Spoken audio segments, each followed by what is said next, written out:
বন্ধুত্ব কখনো হারায় না, হারিয়ে যায় সেই মানুষটি যে বন্ধুত্বের মূল্য দিতে পারে না। হাজারো স্বামী স্ত্রীর দুর্বল সম্পর্ক টিকে আছে এই ভেবে, ছেড়ে দিলে আমার বাচ্চাটার কি হবে, বাহিরের মানুষ কি বলবে। একটা বয়সের পর মানুষ ভালোবাসার থেকেও যেটা বেশি খোঁজে সেটা হলো একটা বিশ্বস্ত মানুষ আর একটা ভরসাযোগ্য হাত। এত আর্তনাদ, এত অভিমান, দম আটকে থাকা গল্প কে শুনবে বোকা? কার এত সময় আছে? একা বেঁচে থাকতে শেখো প্রিয়। হারাবার ভয়টা তার মধ্যেই বেশি থাকে, যার মধ্যে ভালোবাসার পরিমাণ বেশি থাকে। একটা সম্পর্ক কিভাবে এগিয়ে নিয়ে যাবেন? তার সাথে কথা বলবেন যখন, সবটা নিয়েই কথা বলবেন, ভালো খারাপ দুটোই। বিশ্বাস গড়ে তুলুন একে অপরের প্রতি। সবসময় সত্যি কথা বলুন যেন বিশ্বাস টিকে থাকে।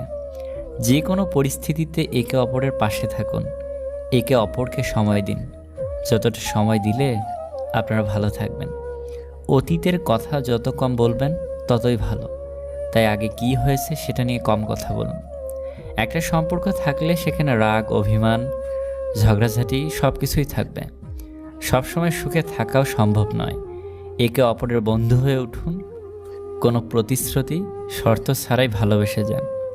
ছোট একটা ভুলের জন্য যে ছেড়ে চলে যায়, সে আসলে কখনো পাশে থাকার যোগ্য ছিল না।